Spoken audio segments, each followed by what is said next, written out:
Bonjour à tous, je vais vous présenter aujourd'hui une étude sur les pratiques locales de préservation des bois de construction qu'on a lancée en 2019. Certains ont déjà vu cette présentation, je m'en excuse, j'espère qu'elle pourra être un petit peu plus, répondre plus à certaines questions qui ont pu se poser. Le cadre général de cette présentation, c'est une étude qui a été réalisée en collaboration avec le laboratoire Crater et l'unité de recherche AECC, et qui s'inscrit dans un cadre de réflexion globale sur la pertinence d'une interprétation des savoir-faire et des cultures constructives en réponse, pour essayer d'apporter des réponses un petit peu à des questionnements qu'on peut se poser aujourd'hui sur une évolution de notre manière de construire vers un développement plus durable, et également une possibilité de réingénierie de ces pratiques pour répondre aussi aux enjeux de développement durable actuels. Alors pourquoi le bois pourquoi cette étude sur le bois au sein des laboratoires Crater à ECC qui sont traditionnellement plutôt tournés vers la terre? Eh bien simplement parce qu'aujourd'hui, ces deux laboratoires travaillent beaucoup sur la notion de culture constructive et de savoir-faire locaux et la valorisation de ces cultures constructives. Et le bois, de manière générale, présente des intelligences constructives qu'il est important de mettre en valeur, en fait. C'est également l'occasion, enfin, le bois tient une place particulière en fait aussi dans les systèmes constructifs des zones à fort, qui sont fort impactées par des aléas, divers aléas, les aléas sismiques notamment. Et Crater a une habitude d'intervention aussi dans ces zones particulières. Alors, pour bien comprendre cette étude, je vais m'arrêter tout d'abord sur la notion de culture constructive. Hassan Tati, dans son livre Construire avec le peuple en 1969, explique que tout peuple qui construit une architecture a dégagé ses lignes préférées qui lui sont aussi spécifiques que sa langue, son costume ou son folklore. À partir de ce constat, on peut définir l'acte de bâtir comme un acte culturel qui est propre à un lieu et qui va se développer au cours du temps par les constructeurs autour de la notion d'expérimentation et d'observation. Et c'est pour ça que ce travail s'inscrit dans une réflexion générale sur les cultures constructives, parce qu'elle fait partie elle prend en compte en fait le matériau dans son ensemble, à la fois d'un point de vue de l'architecture, d'un point de vue de la ressource, mais également d'un point de vue des savoir-faire, des usages et des pratiques sociales et culturelles qui sont autour. D'un point de vue méthodologique, pour cette recherche, on est parti sur une première recherche bibliographique qui s'est avérée finalement assez complexe parce que on peut trouver de nombreuses documentations sur les méthodes de préservation contemporaines et industrielles, mais finalement très peu sur les pratiques traditionnelles. Donc on a élargi un petit peu cette recherche au niveau du réseau de Crater, avec un maximum d'échanges avec des professionnels, des artisans, des chercheurs, et de nombreuses observations sur le terrain aussi, quand on en a eu l'occasion, avec des échanges avec les artisans locaux, les propriétaires, les habitants et les autoconstructeurs.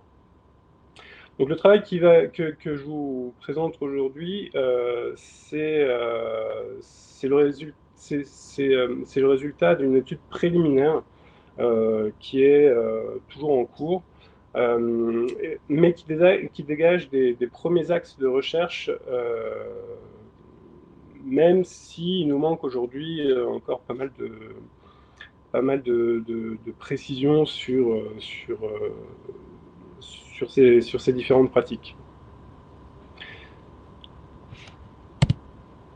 Donc, on a essayé de classifier ces différentes pratiques sous forme de fiches pour faciliter tout ça, et on se rend, pour leur compréhension, et on se rend compte en fait que ces pratiques, elles se retrouvent un peu partout au travers le monde, et qu'elles sont vraiment diverses.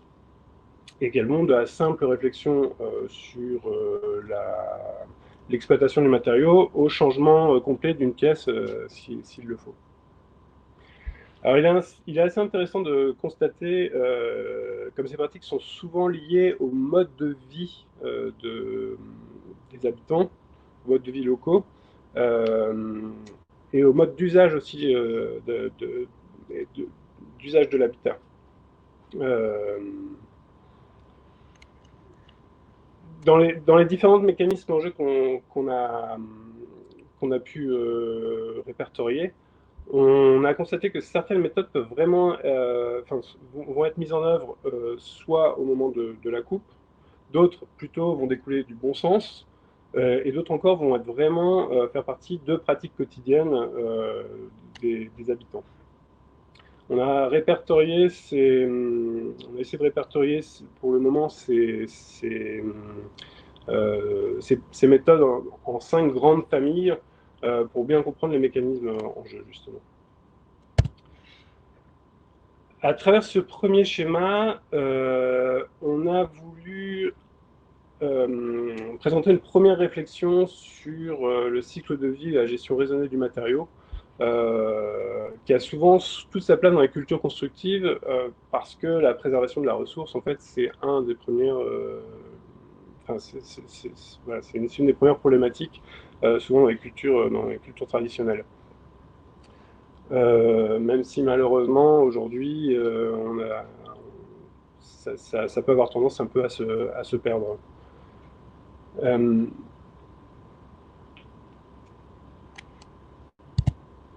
sur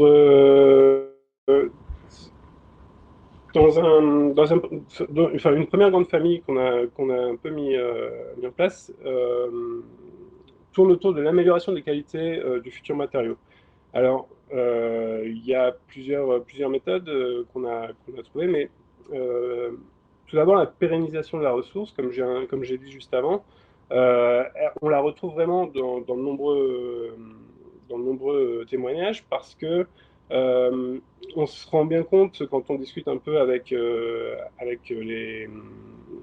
les artisans locaux, avec même des habitants, des autoconstructeurs, que aujourd'hui, on manque de ressources dans certains endroits. Là, vous avez des photos d'Haïti, par exemple, où il y a des programmes de reforestation. Mais en Haïti, par exemple, l'ensemble des artisans vont avoir tendance à nous dire qu'aujourd'hui, les bois, même les bois locaux, même les bois de même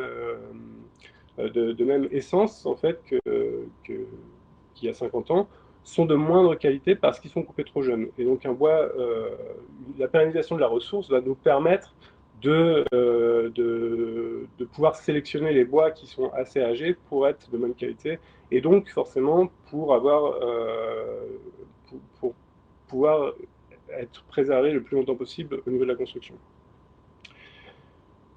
On retrouve aussi dans ces témoignages sur l'amélioration des qualités du futur matériau, la question de la coupe, ou les pratiques de coupe, donc souvent en hiver, le plus souvent, vont être associées par exemple à la lune descendante qui va permettre en fait d'avoir un minimum de sève dans le tronc et qui va permettre un meilleur séchage et moins d'attaques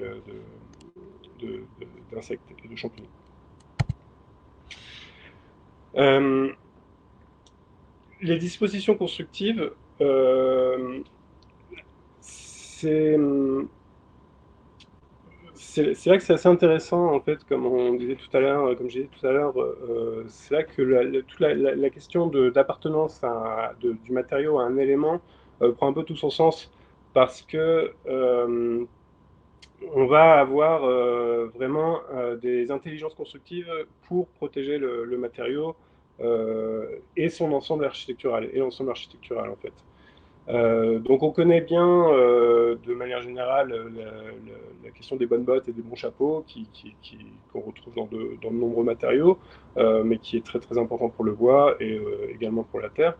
On va retrouver aussi d'autres méthodes comme les éléments métalliques qui vont empêcher les termites d'atteindre le bois. Hier, on a vu avec la présentation de GFX Sport qu'on avait des adaptations plus contemporaines de ces méthodes pour des projets d'une plus grande envergure.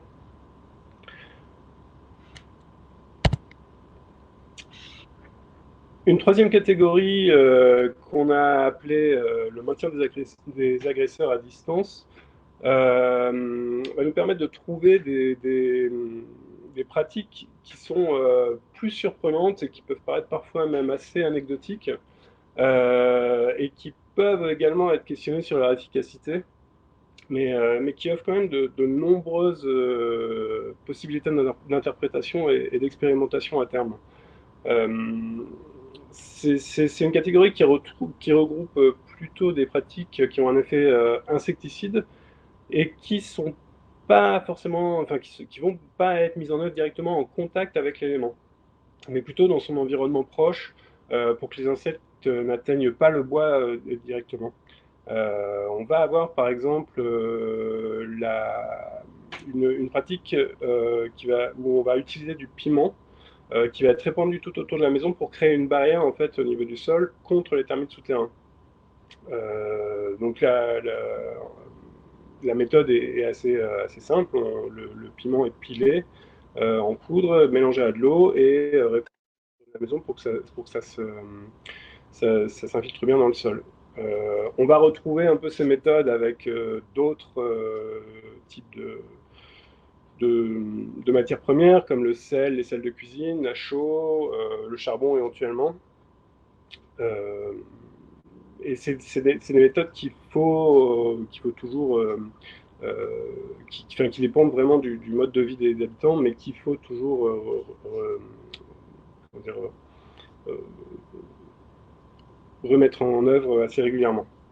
Une autre méthode qui est assez étonnante, qui se retrouve au nord de la Guinée-Bissau, c'est les habitants mettent au pied des maisons des intestins de chèvre qui vont avoir tendance à attirer les termites en fait et à décimer toute la colonie de termites. Alors, deux commentaires d'habitants, c'est une méthode qui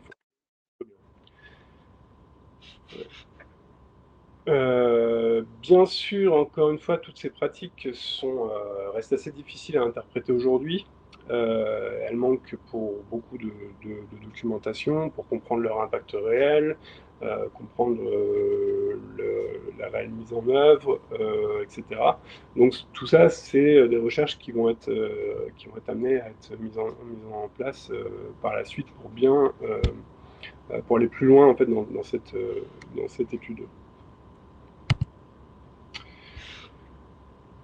D'une manière un peu plus classique, on va retrouver la préparation du bois, soit par imprégnation, par immersion, par trempage ou par brûlage. Mais on va retrouver des méthodes qui peuvent parfois sortir un peu de ce qu'on connaît, régulièrement. Notamment l'utilisation des résidus du beurre de karité au Burkina Faso, qui va, euh, qui va être utilisé pour badigeonner les éléments en bois et repousser les termites. Alors, on émet une hypothèse dans cette étude qui va demander à être vérifiée, c'est que comme pour le NEM, en fait, le NIM, pardon, comme pour le NIM, le fruit du karité a les mêmes propriétés anti-termites que l'arbre du beurre de karité qui est utilisé pour les constructions et pour repousser les termites. Euh, une autre méthode qui est qui est utilisée au nord du Ghana, c'est une méthode, c'est l'eau gluante en fait, qui consiste à badigeonner les éléments en bois d'une eau obtenue à base de racines de plantes euh, et qui va être badigeonnée directement sur le bois. D'après les habitants de la région, cette eau va former un vernis mou qui va étouffer les insectes, donc qui va permettre de protéger le bois. Après, de manière un peu plus classique, on va avoir toutes les méthodes de brûlage, le shushigeban notamment traditionnellement au Japon, qu'on retrouve aussi de manière un peu plus large en France. Enfin, partout même. Les bois brûlés au niveau des pieds plantés dans le sol, au niveau des pieds de poteau, ou bien des témoignages qui nous reviennent pas mal, c'est les charpentes, les bois de charpente dans les cuisines extérieures qui vont être protégées, qui vont être beaucoup moins attaquées grâce à la fumée et grâce à la chaleur que les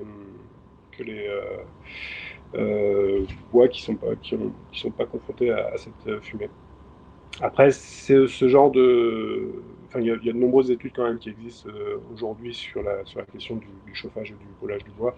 Donc, c'est vraiment pas quelque chose de, de nouveau ou d'exceptionnel, mais c'est quelque chose qu'on retrouve en fait de manière traditionnelle, et même dans les écrits, notamment dans les écrits anciens. Pour finir là-dessus, on a aussi la question de la chaux, qui va être assez intéressante parce que dans nombreux endroits, et notamment en Haïti, on va avoir la chaux va être utilisée à la fois pour protéger le bois, mais également pour embellir la maison et c'est une tradition qui va être répétée à chaque période de fête. Enfin, l'entretien et les traitements curatifs. Alors tout à l'heure, on parlait des bonnes bottes et des bons chapeaux. On retrouve dans certaines régions des choix, souvent liés à un choix financier aussi, de ne pas créer justement de bonnes bottes, de planter directement les poteaux dans le sol, notamment en Haïti où en fait c'est le choix enfin, mettre une fondation plus un soubassement va entraîner un surcoût. On préfère planter directement les poteaux dans le sol. C'est souvent des bois qui sont de très bonne qualité, qui ont une longue durabilité. Donc on va avoir un bois qui peut rester comme ça pendant plusieurs années, voire plusieurs dizaines d'années. Et quand on aura un élément qui sera détérioré, on va procéder à une purge de cet élément, on va le remplacer et le bois va être reparti pour plusieurs années. Donc comme vous voyez un peu là sur les photos. Donc en conclusion de cet exposé, je voulais réappuyer le fait qu'on a affaire là à un patrimoine, à des cultures locales, des cultures constructives locales qu'il faut préserver et valoriser. Et comme toutes les cultures constructives locales, elles ont un historique qui nous permettent de prendre un peu de recul sur nos pratiques à nous, et qui parfois peuvent apporter des méthodes plus simples, plus humbles, euh, dans l'économie, l'intervenant précédent disait, dans l'économie de matière notamment. Euh, donc cette étude présente une étape intermédiaire dans l'analyse de sa compréhension, de la compréhension de ces pratiques, et ouvre également de nombreuses voies à la recherche, justement pour essayer de bien comprendre, de bien appréhender ces méthodes et puis éventuellement les réinterpréter dans le contexte actuel. Et l'ambition à terme, c'est de regrouper toutes ces pratiques dans un seul document qui pourrait nous permettre d'avoir une sorte de guide technique. Pour ça, un objectif, c'est de travailler avec des partenaires pour développer ces recherches. que ce soit dans des laboratoires, que ce soit des partenaires sur le terrain. Euh, donc voilà, n'hésitez pas à nous contacter pour ça si vous êtes intéressé pour travailler avec nous. Sachant qu'on a encore aujourd'hui, on a encore aujourd'hui relancé une demande d'information complémentaire, une demande de sollicitation pour avoir des informations plus précises, des recettes, des photos, des coûts, des modes opératoires, des choses comme ça, qui nous permettraient vraiment d'aller beaucoup plus loin dans la recherche. Donc encore une fois, si vous avez des choses, n'importe quoi qui pourrait nous aider à contribuer à cette recherche, n'hésitez pas à me contacter, ce sera avec plaisir. Voilà, je vous remercie de votre attention.